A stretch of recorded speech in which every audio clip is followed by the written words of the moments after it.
and welcome to Busan EFM News at 10. I'm Jenny He. South Korea's short-term foreign debt decreased in the third quarter of 2014 from 3 months earlier, on a fall in bank's overseas borrowing, the central bank said today. According to the Bank of Korea, the country's short-term external debt totaled $126.1 billion as of end September, down $5.7 billion from 3 months ago.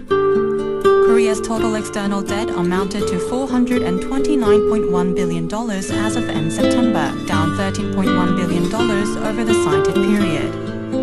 The decline in short-term foreign debt indicates that the country is positioned to be less vulnerable than before to external shocks. North Korea's main nuclear reactor is believed to have been shut down for more than 2 months, a U.S. think tank said Wednesday. This comes amid signs Pyongyang may be preparing to restart the nearby reprocessing facility to extract weapons-grade plutonium from spent fuel.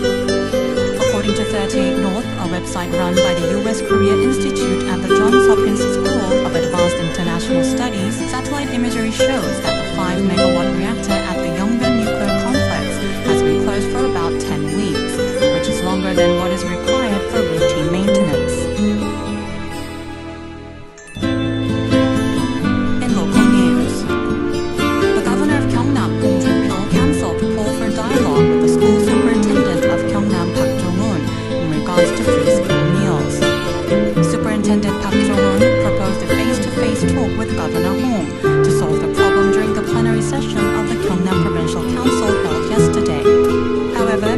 Showed little interest in the proposal of Mr. Park, saying that it is completely meaningless because the budget bill has already been submitted.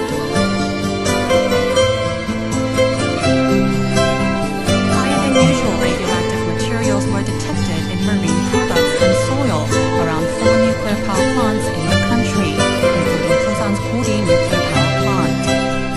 Some groups, including the Korea Radiation Watch, said they have collected samples, analyzed them, and found radioactive materials between 1 to 4 becquerel.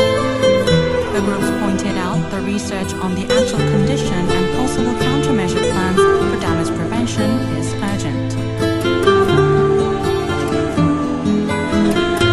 Left-handed pitcher Randy Johnson, a living U.S. legend and 5-time winner of the Cy Young Award in the Major League, visited the Naval Academy in Changwon yesterday.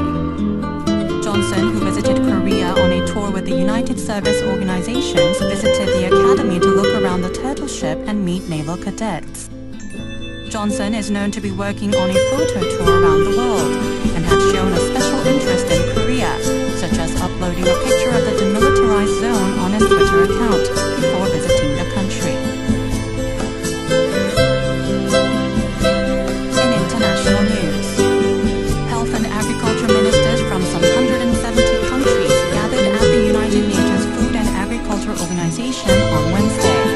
The conference is intended to tackle the nutrition challenges of the 21st century, which includes malnutrition and obesity, but the talks were overshadowed by the problems of dealing with the ongoing Ebola crisis. The World Health Organization's Director General Margaret Chan spoke of the heightened dangers in dealing with health and nutrition in an interconnected world. Representatives of the talks pledged on Wednesday to do more to prevent malnutrition around the globe, adopting voluntary guidelines to promote healthy diets and reduce levels of obesity at the start of the 3-day Busan summit. Now for the weather. Skies will be mostly clear throughout the day in Busan, and Kongnam. Dry weather warning has been issued in some areas, so residents should take extra precautions on fire prevention. The fine dust concentration level will be normal. The haze will rise from 0.5 to 1 meter in the seas. The daytime high in Busan will be 17 degrees Celsius, higher than yesterday. It is currently 5 degrees here in Busan. That's all for this hour's news, and thank you for joining us. Now you're listening to Busan EFM.